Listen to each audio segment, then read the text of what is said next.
Thank you, sir.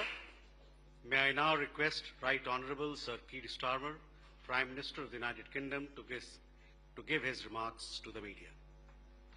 Namaskar, Dostal. Prime Minister Modi, it was an honour for me to host you in the United Kingdom in July at Chequers, and I am so delighted to be making this return visit just a few short months later.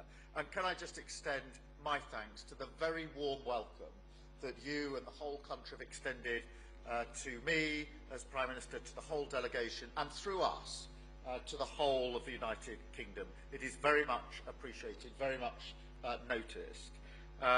And it is an important statement as we stand here about our shared commitment to this special relationship, because we are building something here.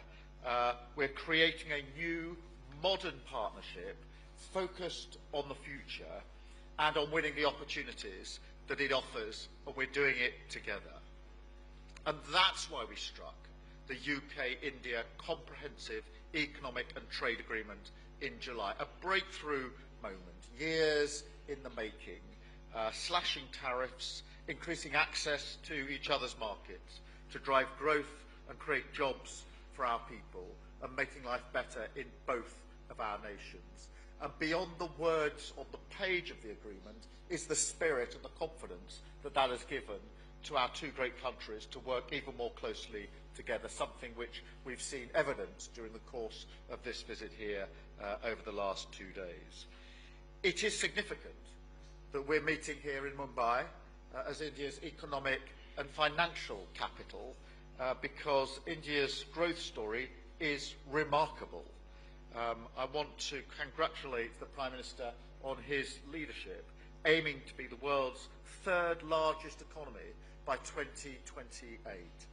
And your vision of Viksit Bharat is to completely develop the country by 2047. And everything I've seen since I've been here is absolute proof to me that you're on track to succeed in that. So we want to be partners on that journey. And my visit this week is about doubling down on the potential of our trade deal for the benefit of all of us. And that's why I brought a record 126 British businesses with me to India this week. We had to get a bigger plane to travel over here than the one we planned, but that delegation is some of our biggest, most iconic businesses and smaller and medium-sized businesses, but also leaders from education, some of whom are with us here, and sport and the arts.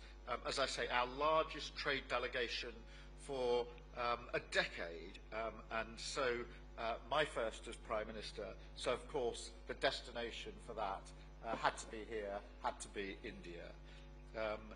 Later today, the Prime Minister and I will convene a renewed CEO forum, and that was much discussed yesterday as a direct channel for business. There was a real buzz in the room yesterday that this forum is going to have real life breathed into it to embody the agreement that we've already reached, to ensure that the deal does deliver the opportunities that we want to see. And we are committed to that. And when we leave India later on tonight, I expect that we will have secured major new investments, creating thousands of high-skilled jobs in the sectors of the future for both of our nations. The UK and India stand side by side as global leaders in tech and innovation, and so we've also taken the opportunity to deepen our cooperation through our technology security initiative, with new commitments on AI, advanced communication, defence technologies, and much, much more.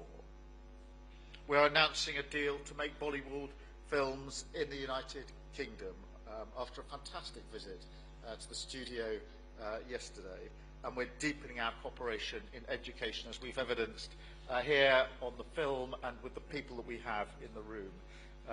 It is the younger generation in India who will lead the charge to deliver on that 2047 target. The demand for the best quality higher education is very high. So I'm really pleased that we're announcing today that more British universities will be setting up campuses right here in India, making Britain India's leading international provider of higher education and delivering on our vision 2035 that we set out in July. These incredible economic bonds are the jewel in the crown of this relationship. But of course, our cooperation goes much wider too. And so we've had the opportunity to discuss issues of vital importance to global stability and security, including the situation in the Middle East. I strongly welcome the news that a deal has been reached on the first stage of the peace plan in Gaza. This is a moment of profound relief that we felt around the world, but particularly for the hostages, their families, and for the civilian population of Gaza, who have all endured unimaginable suffering over the last 2 years. I'm grateful for the tireless diplomatic efforts of Egypt, Qatar, Turkey, the United States, and many others in securing this crucial first step. This agreement must now be implemented in full, without delay, and be accompanied by the immediate lifting of all restrictions on life-saving humanitarian aid to Gaza. The UK will support these crucial immediate steps and the next stages of the talks to ensure the full implementation of the peace plan. The Prime Minister and I also discussed the need for a just and lasting peace in Ukraine, the need for stability and security in the Indo-Pacific, and the need to cooperate in critical areas like climate and energy, including breaking away from dependence on fossil fuels. India is a global player. We sit together in the Commonwealth, the G20, and we want to see India taking its rightful place on the UN Security Council too. So we are committed to strengthening our strategic partnership. And in fact, as already been mentioned, our Carrier Strike Group is here in India right now, exercising with the Indian Navy, showing the strength of that relationship on defence and security, which we've discussed this morning. We want to take even further. And look, the whole thing, this particular partnership, goes much deeper. Because in the end, it is about people.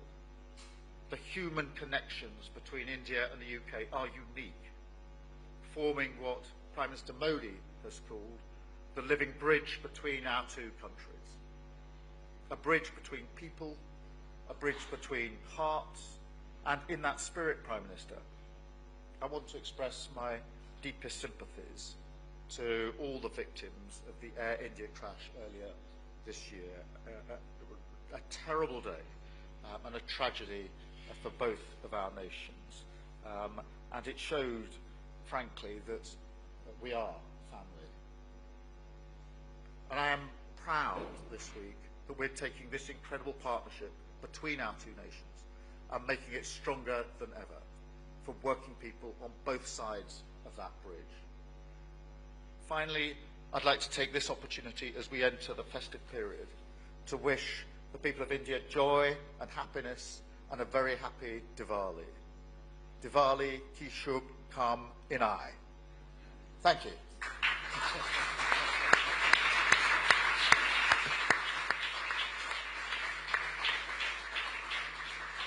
Thank you, sir.